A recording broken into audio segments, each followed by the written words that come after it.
Apple just changed everything.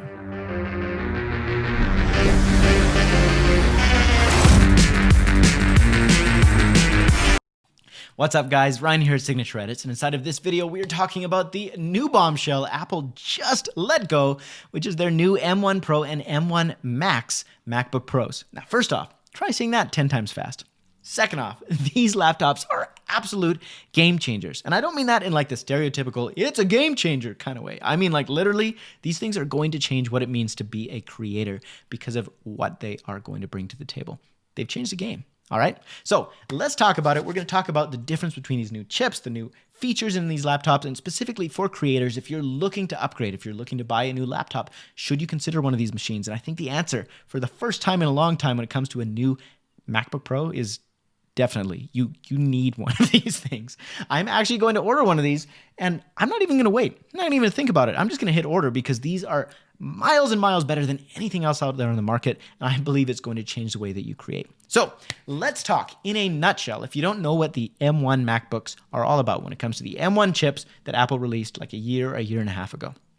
Those things, basically for the first time, Apple said, we're going to take what we normally did, which was buy chips from Intel or from a different computer manufacturer, and we're going to put those in our laptops. They said, no more of that. We're going to make our own chip. We're going to design it. And what's really cool is instead of having this thing work with this thing, works with this thing, we're going to put it all together. We're going to have our CPU work with our GPU, work with our RAM. It's all going to be on one kind of chip. And what that did is it allowed those things to talk to each other a lot faster. It allowed for a lot less power consumption. It allowed for a very, very powerful product with insane battery life. So these new MacBook Pros that came out a year and a half ago were insanely more powerful. So powerful that they beat out a $4,000 Pro Mac Pro with like the $999 version of the M1 MacBook Pro, okay? Now, these things are insanely more powerful, insanely more fast, and have unbelievable battery life because the chips just use so much less power. Now, Apple has come out with kind of version 2 of these chips, and they've also, for the first time, actually updated the MacBook Pros themselves. They didn't just switch out the chip, they've changed everything about the MacBook Pro. So, why is this so important? Well, to tell you about that, let me show you old Bertha here. This is my mid-2015 MacBook Pro. Now, I edit with this. It's still my pro editing device. I take it on my shoots. I take it when I need to work portably, and I've used it for 6 years. It's been great. And you know why it's great? It's great because it has an SD card slot, which new MacBook Pros didn't have. It's got an HDMI port, which new MacBook Pros got rid of. It's got USB jacks. It's got a headphone jack. It's got 2 Thunderbolt ports, and it's got a MagSafe. Yes, it's got a beautiful, beautiful MagSafe, which, if you are so inclined and don't know what it is, MagSafe basically means that if the power gets tripped on, if you're walking like a klutz like me and you just pull your laptop, the power cord won't break your laptop. It's the best, and it saved my butt many a time. So that's why I've held on to this machine, because every single time that Apple came out with a new product, they said, you know what, guys, we know that you like using SD cards, but you don't really need them, do you? We know that you like plugging in an HDMI port, but come on, you don't want that, right? We know that you like having lots of connectivity, but why don't you just take these? Take like 1 million dongles with you, and it's going to be perfect. It'll all work. Trust us. And you know what? While we're at it, let's get rid of the function keys on your keyboard. You don't need those. We can just give you like a little touch bar. It'll be cute. You'll have emojis and stuff. No.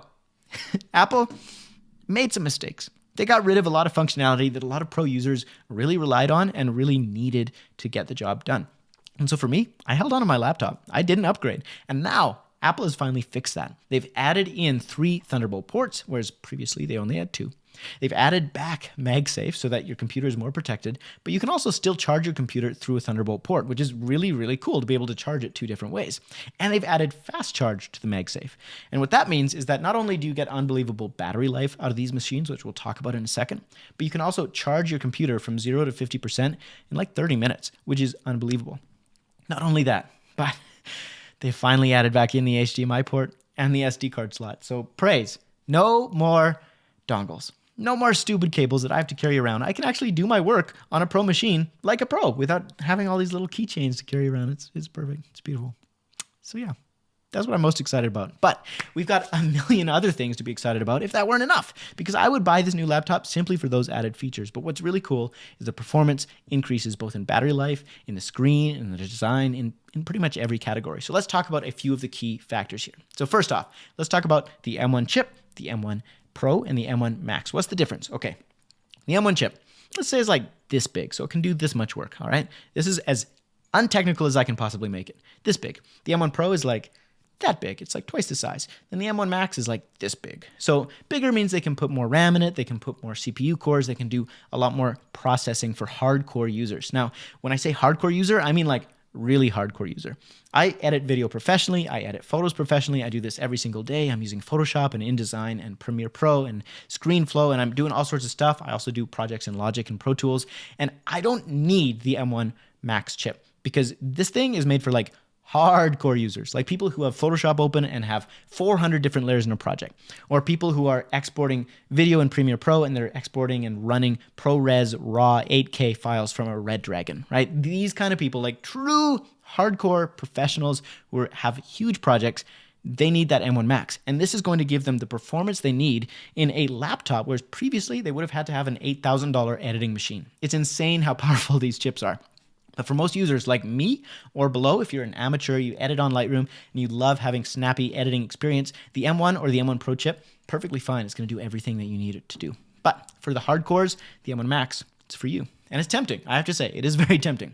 Okay, let's talk about the other things that are improved about these laptops. First off, we've gone from a 13-inch display in the M1 MacBook Pro up to a 14-inch option or a 16-inch option. Now, when it comes to actually which screen you need, I'm going to say go for bigger. If you are a person who edits visual stuff or you just want more efficient workflow, you want a bigger screen. You can fit more on there, you can work faster, you can see more fine details. I know that my editing increased its efficiency and really just improved overall because I was seeing more detail when I switched to a larger screen. That's why normally I'm editing on a 27-inch iMac. But what's really cool is that these new machines with their new Thunderbolt ports are going to be able to power not one, not two, but up to 3 Thunderbolt displays plus a 4K TV on top. So if you want to have like the most balla editing setup of all time, you can do it with these machines and you don't actually need to have a desktop PC anymore. You can just have a really nice display on your desk for when you're at home. Then when you're out on the road, you can take your laptop and do your editing in the coffee shop. And speaking of editing abroad, this is where these things are absolutely insane. So first we're going to talk about battery life. Remember how I said that the Pro chips and these new M1 chips are so much more efficient? Well, it's not just that the chips are more efficient, they've also changed the display. So the display is built on mini LED technology. You don't really need to know what that means, but it basically means, you don't need to know what it means, but here's what it means. It means that you actually have control over the darkest parts of the image and the brightest parts of the image, Apple does, so that the darkest parts, the blacks, are actually black for the first time. That means on most displays, when you have a black pixel, you have like 1% brightness on that pixel, and then a white pixel is like 100% brightness, right?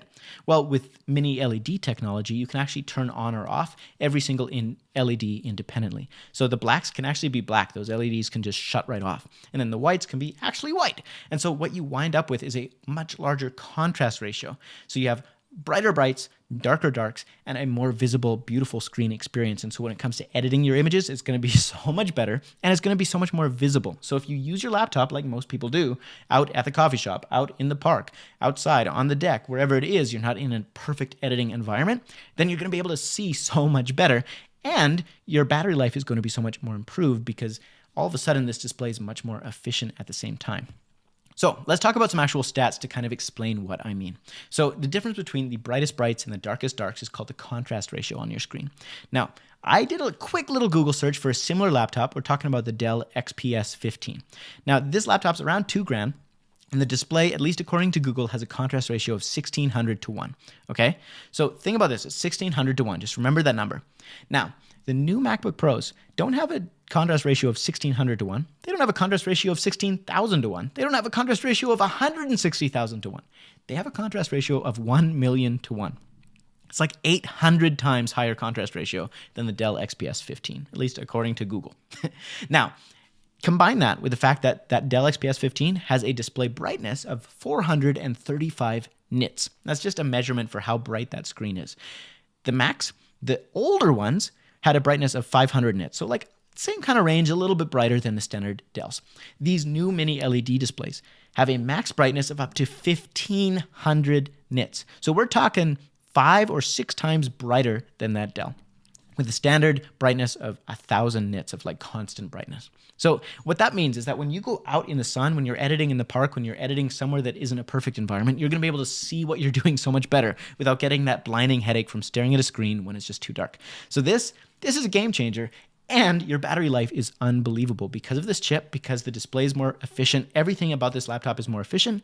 You get insane battery life. So the 14-inch MacBook Pro has a battery life of continuous video 17 hours. So that means you can watch and binge Netflix for 17 hours straight on this laptop without needing to charge. Now, the 16-inch has an even bigger battery with up to 21 hours of continuous video. Now, I want you to think about what this means for practical use when it comes to like remote recording or remote shooting or remote photo editing. If you're like me and over the summer, you were somewhere that you just didn't have access to power for a couple of weeks, you could literally run your laptop for 2 hours a day for 10 days before you need to recharge it. 10 days. That's unbelievable. And then because of that fast MagSafe charger, you could plug it in for 30 minutes when you go to a coffee shop somewhere or while you're in a layover for 30 minutes and you'll have another 10 hours of battery life. Unbelievable. This thing, my mid-2015 MacBook Pro, gets me about 3 hours of working. And to be honest with you, when you're actually like in real life editing, 3 hours is typically as much as I need when I'm in a coffee shop. That's okay. I can just smash out some work and then it's time to go. But the fact that I don't have to do that for another 2 weeks if I wanted to, I could just repeat that, go to the coffee shop every day for a couple of hours and not have to charge, that's insane. That's truly unbelievable how good that is. Okay, so we've talked about the battery. We've talked about the display. Let's talk about some of the kind of like consumer features that aren't necessarily for pro users, but just as a person who edits for pro use and also for personal use on my laptop. They've updated the webcam. Praise. So finally, we have a 1920 by 1080p webcam. At least it says 1080p. I don't know if it's 1920. But the point is we're finally going to get an HD webcam that has Apple's native software built in to help with lower light and just make the image clean and crisp and beautiful. Because we all know that in the past, Macs have just not had very good webcams. So we finally got a really beautiful webcam that we're going to be able to use, professional webcam on a professional device. Not only that, this is one thing I'm really looking forward to. They've upgraded the speakers in the Mac. So they've got a 6-speaker setup with 4 bass drivers and 2 tweeters, and the tweeters are twice the size as they were before. And what that all means, it doesn't really matter what the technical parts of it is. What it means is that you get lower lows, higher highs, more balanced sound, and basically it's going to be more like you're using an actual desktop computer with real speakers and less like you're using a thin little teeny laptop. And so these speakers are going to be so much better because I can finally, once in a while, if I don't have headphones, use these speakers and get accurate sound when I'm editing a quick project. Now, of course, I'm still not going to rely on this for pro use, but once in a while, it'd be very helpful if I forgot my headphones to be able to check my audio and say, yeah, that sounds good. So these new speakers are going to be able to help me do that. And also, if I want to just watch a movie at home or while I'm traveling, I can do that without feeling like I'm sacrificing so much without wearing my headphones. So I'm really excited about that. What else do we got? We got our ports. We've got our screen. We've got our battery life. We've got our performance, which is up to 6 times faster on the M1 Max chip than it was on the M1 chip. That's unbelievable because the M1 was already so fast. Like if you got that M1 chip and that M1 computer, you're pretty much set. Like you could buy the base model and do everything that Lightroom could throw at it. Now that you have the M1 Pro and the M1 Max in the mix, like you can do anything on a laptop, whereas before you could do most things on a laptop, but if you had hard rendering to do, 3D rendering, you had lots of After Effects projects, whatever, you still needed a desktop. Now you don't. Things have changed. It's going to be a game changer for consumers, but also for pro users. And that's the really beautiful part about this is Apple finally said, you know what, we're going to make a device that is not just a MacBook Pro. It's actually built for pros. We're going to put it through the pro tests and really expect that hardcore usage out of it. So I'm really, really excited about these laptops, and I'm definitely going to order one. Like for the first time ever. It's not going to be like, oh, should I upgrade or should I hold on to this for another year? It's going to be I'm going to get this because it's going to make my workflow so much more efficient. It's going to increase the amount of productivity that I have. And as a creator, I'm just going to create better. Not only are we talking about lower CPU usage overall, like we've got less power consumption, but that also equates to less heat. So the other cool thing about this that I didn't mention until just now is you're going to have less heat on your lap. It's going to be less hot, and we're also not going to have a supercharged fan going. So when you're recording, you don't have to worry about fan noise anymore because your laptop is like, this doesn't even challenge me. I'm just so good at this, bro. You can just do your work. For the first time ever, I'm not going to have to think about, will this machine do what I need it to do? I know it can do what I need it to do. It's more like, am I going to use everything that this machine is capable of? And that's what I'm really excited about. So let's just say, here's the big question. Ryan, I'm looking to upgrade my laptop. Which one should I get? The M1, the M1 Max, the M1 Pro? What's kind of the right combination for me, and how do I decide? How much RAM should I get? How big of storage should I get? Should I pay for that extra CPU upgrade? That kind of thing. Here's my take on it, just so you have like the basic recommendation. First off, for 90% of users out there, and that means pro users as well, like people who edit weddings in Lightroom, that kind of thing, the occasional Photoshop project, the M1 chip by itself was more than you needed. Like, it'll give you amazing experience right there. So getting the M1 Pro chip, which is 2 times the performance of the M1, that's a deal breaker, and that's done. Like, you don't need anything more than that for most users, 90% of people out there. So go for the M1 Pro chip rather than the Max. And the reason is, if you buy kind of the base model MacBook Pro that just came out right now, and you save that extra $1,000 or $2,000 that the upgrade would cost you, then you can wind up in a couple of years when Mac releases a new MacBook Pro upgrading without having to pay that much more. You saved all that money, and so it's okay. Whereas if you spend all your money decking out this laptop right now and get the M1 Max, and you're not a pro user who like super hardcore needs it, you're just spending money you're not really going to get performance out of. Like, sure, the computer's capable of it because you're not using it, you're not really going to get your money's worth. Does that make sense? So for most people, go with the M1 Pro chip. For hardcore users who are editing ProRes RAW files, you've got like a Red Epic and you're doing pro film production, something like that uses tons of CPU, you use a huge After Effects projects, that kind of thing, or you're a gamer who just wants to like have the ultimate experience, sure, go for the M1 Max. That's okay. You can pay for that extra chip, you're going to get the extra performance, and you'll actually use it. That's the key. When it comes to the amount of RAM you need, the M1 chips are really cool because the hard drives are sort of tied in with the chips, and they can use that extra hard drive space as virtual RAM. And so what that means is that even if you got the base M1 Mac and it didn't have much RAM in it, Mac would say, you know what, we need more RAM, we're going to use some of the hard drive space as extra RAM. So these new M1 Pros, M1 Maxes, you don't necessarily need to pay for that extra RAM. You can just save the money, go with the M1 Pro chip, the lowest RAM configuration, and then upgrade computers a couple years from now, because that's kind of the best way to do it, is what I found overall watching the Apple cycles. Okay, so we've talked about RAM. Personally, my recommendation, go with the lowest amount that they have just to save the money. The one thing that I really would spend the money on upgrading is the storage, because what I found with laptops is that the 256 gigabyte storage is never enough. Like, it hardly holds all of my programs, all of my files, all of my, I've got all sorts of audio files and just video banks, whatever. It doesn't do that plus a project. I just can't fit everything I need to. So 500 gigabytes works for me, but I also find I fill it pretty fast. I can maybe hold one extra project at a time, then I have to back that up and then erase it off my computer to keep working. The 1 terabyte is what I would recommend for most people, because then you have lots of space where you can keep your photos, you can hold a couple of pro projects you're working on. You don't have to worry all the time about backing up and making space on your Mac. And it's only an extra $200. Like, for the first time, Apple has not only listened to what creators want, but they've just been a little bit more reasonable. They've said, you know what? We recognize that in 2021, people need more space. In 2022, they need more space than just the 256 gigs, and we're not going to charge them an arm and a leg for it. So for only $200, I can go from a 500 gigabyte hard drive up to 1,000 gigabytes. And it's going to be cheaper than if I were to try and buy an external hard drive, and way, way faster. Because these new Apple hard drives have insane read speeds and write speeds. And if you don't know what a read speed or a write speed is, it's basically how fast they can actually write data on those drives.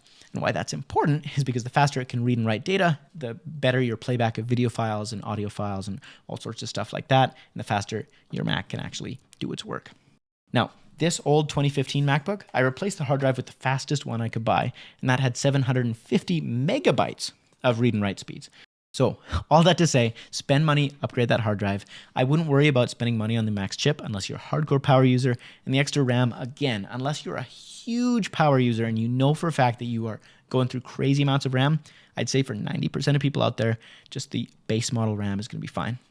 You spend less that way, and then a couple years down the road, you save that money, you can apply it towards a new device, because, you know, a couple years from now, how much more insane are these things going to be? So that, my friends, is my recommendation. That's personally what I'm going to be going with, is the 16-inch screen with the M1 Pro chip, with the stock RAM, and with the 1 terabyte hard drive. That's what I'm ordering tonight after I finish this video. So I hope this video was helpful. If it was, can you do me a favor and leave me a comment below? What kind of laptop are you looking to upgrade to? Is this something that you're making a switch to? Are you still weighing it? What options are you looking into? If you have questions that I didn't cover in this video, leave them below. I'll do my best to answer them as best as I can. hit that like button if you found some use in this video, and subscribe if you want more content, more cool stuff. You want to just hang out, I don't care. Be cool. If you want some free presets, I'll leave those in the comments too. All right, I'll see you in the next video. In the meantime, go create something awesome. See you later.